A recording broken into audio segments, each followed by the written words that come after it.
Қайырлы күн достар, мен Жанболат Жақсылық, графика дизайнер болып қызмет атқарамын. Бүгін Шу ауданына, Шу қаласына әдемі логотип жасаймыз. Ол үшін біз Adobe Illustrator бағдарламасын қолданамыз. Егер де үйренгілеріңіз келсе, осы сабақтан көріп, үйреніп, логотип жасап үйреніп алсаңыздар болады. Ал достар, ең бірінші Illustrator ашып аламыз, создавать етіп аламыз. Оны білесің шығарсыздар. Новый проект создавать етіп аламыз. Мен размер 1080-1080 пиксель таңдадым. Ал осы жерде былай линия салып аламыз. Ұзын. Примерно осында соза бересіз. И осы жерде аламыз да Alt Shift кнопкасы ұстап тұрып осылай тартамыз. Вот. И осыны Ctrl-D деп 14 штук создавать етіп аламыз. 3, 4, 5, 6, 7, 8, 9, 10, 11, 12, 13, 14. Окей.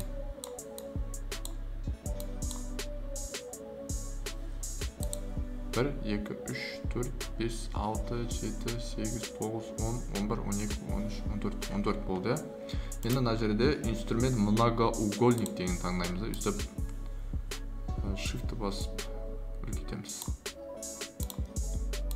Енді осыны айналдырып аламыз. 330 градусқа. Мінекей. Енді осыны алып барып жерге қою керек. Бұны негізі кішірейтеміз әлі.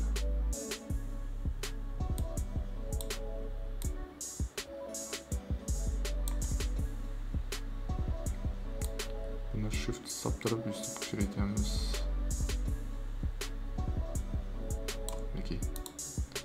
Дайын болды. Енді үстіндегісін төртеуін сгруппировать ету керек.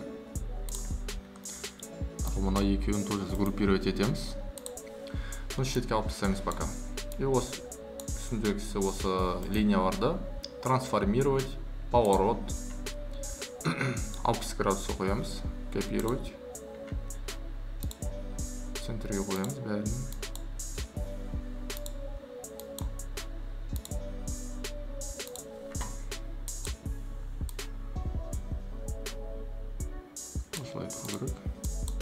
Енді тағы бұны трансформировать, зеркальное отражение дегенді басамыз. Копировать дейміз. Көріңіздер, мына жерде ровно бүйтіп келу керек. Мінекей. Жаңағы екі линиямызды аламыз. Бұны бұрып аламыз. И осыны центрге қоямыз. Енді қызық басталады. Енді осы жерде линияның толщинасын кішірейтіп аламыз жоғарыдан. И енді бәріміз белгілеп аламыз. Өткенде бір жігіттер жазады, қалай істейсіз, түсінбей жатырмын дейді. Осыны мыштың алып белгілеп аласыз. Содан соң осы жерде инструмент создания фигур деген таңдаймыз. И осы жерде кетеді ғой енді. Осылайынан. Ctrl-Z дейміз. Цвет таңдамаппын. И осылай жасап аламыз.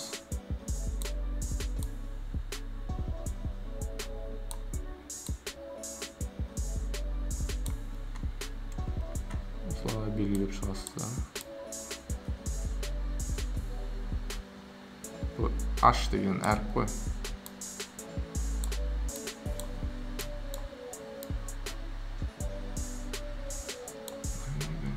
H деген әріпіміз дайын болды. Енді S деген әріп жасаймыз.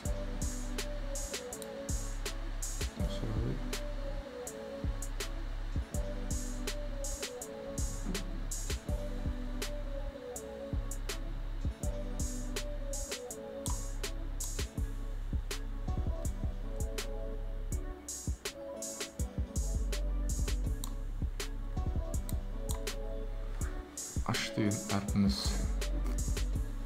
болды. Енді U деген әріп жасаймыз. Осылай белгілеп аламыз. Линияларымыз сыртқа шығып кетпесін, басқа, а то дұрыс шықпай қалады. Шу деген.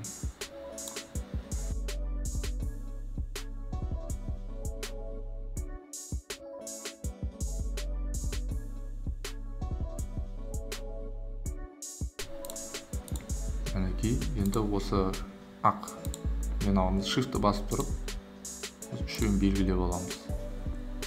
Ctrl-S, Ctrl-V дейміз. Үшеуі бет шықты.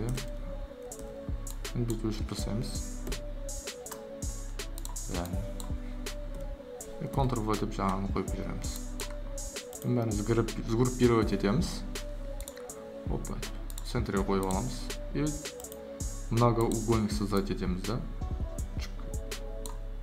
И бұның селекциясын өшіреміз да. Обводкасын қалыңдап қоямыз. Примерно осындай. Бұны енді тоже жаңағыда 330 градусқа айналдырамыз. Мінекей.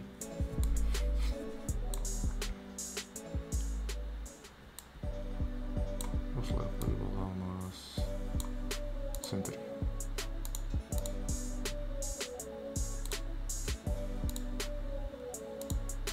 Міне, біздің жұмысымыз өте әдемі шықты. Бұйырса қазір макапқа салып өте әдемі қылып көрсетемін сіздерге.